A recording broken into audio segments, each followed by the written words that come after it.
Hi guys, this is my first video for this channel. I apologize if the video is not as good as it could be.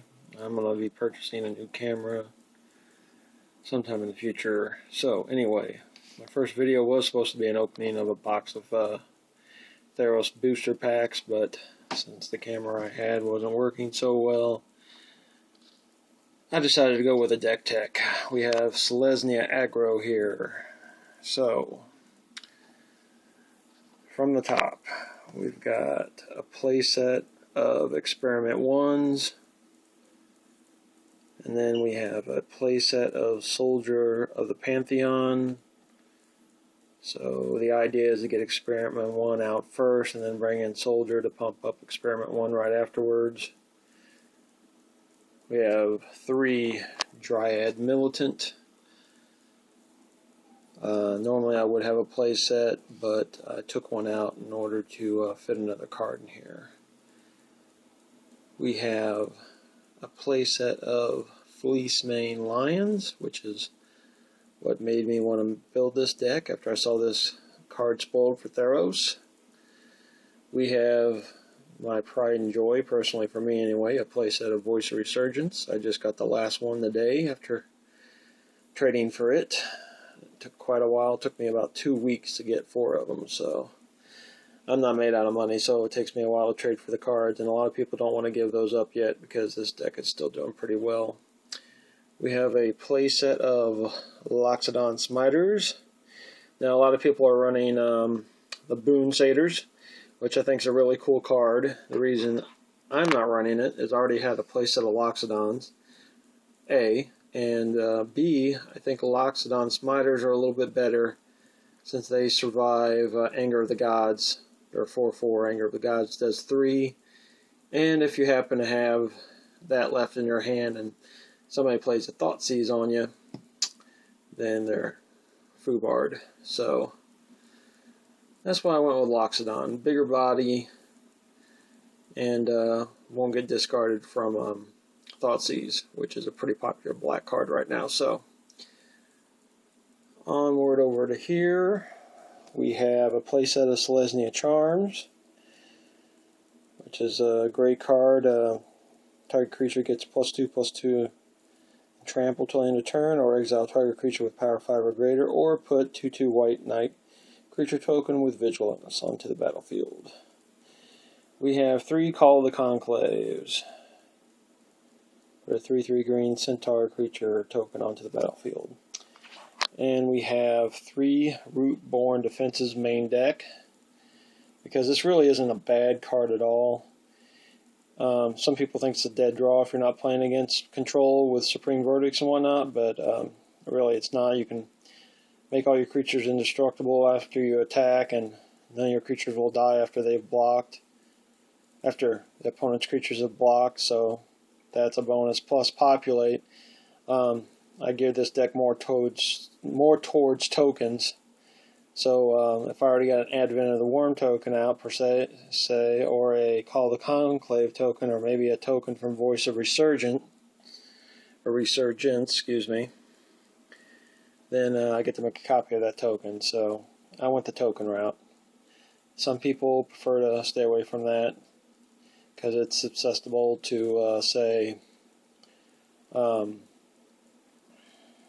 removal, like anything that gives -1/-1 or something if it's 1/1 tokens, or Detention Sphere. If you name that token, it's going to get rid of all of them, but, you give a little and you get a little. So we have a playset of 4 Advent of the Worms.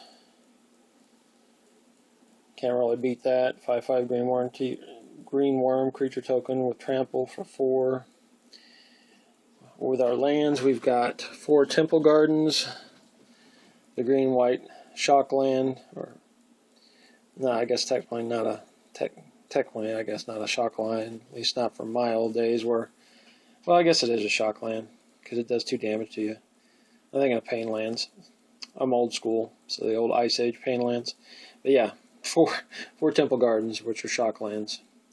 1 Selesnya Guildgate. We don't really want a lot of cards that come into play, or a lot of lands rather that come into play tap, because we have several 1-drops. We want to play those as soon as we get them. Then we have 9 forests and 9 plains. Now for sideboard. I have 2 Trostani Selesnya's Voice. You're going to want to side those in against aggro.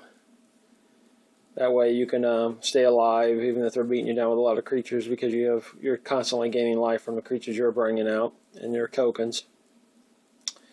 Mistcutter Hydra, side that in against blue, obviously. Especially that popular mono blue devotion deck that's so popular right now since the Theros Pro Tour. We have 4 Unflinching Courage, also usually sided in against a aggro. Gives your creatures +2/+2, so you get a little creature pump, and trample and lifelink, so getting through their creatures and giving you life at the same time. We have 3 Banishing Priests, which is probably not too much of the standard right now, but taking my advice from the pro Craig Wesco, he thinks Banishing Priests should go on a sideboard, and I think, why not? There's a lot of creature-centric decks out right now, and I don't see any problems with a Banishing Priest being in the sideboard to help get rid of the creatures so your creatures can get through. You don't want to use these against, say, Master of the Waves, though, because if they kill your Banishing Priest, out pops, more elemental tokens, so that's not good. But we do have something for Master Wave, which is right here. Last Breath. We're going to use this against mainly mono blue devotion to get rid of Master Waves. For those of you that aren't familiar with Last Breath, it's 1 white, 1 colorless. Exile target creature with power 2 or less. Its controller gains 4 life. Yeah, we're going to give them a little life, but we're going to get rid of all their tokens and their Master Waves. So that's a good thing. And our last card is just an extra copy of Rootborn Defenses we'd side in if we're playing against control. So that's it, guys. This is my first video for the channel. I'd appreciate it if you could go ahead and give this video a like, share it. I'll have a lot more videos coming as soon as I get a new camera. Right now I'm using a cell phone, so I apologize if it's shaky. And I will post the deck list as well in the comments section below. If you have any questions or suggestions or anything, please let me know, and let me know if there's anything else you'd like to see. If I can do it, I will.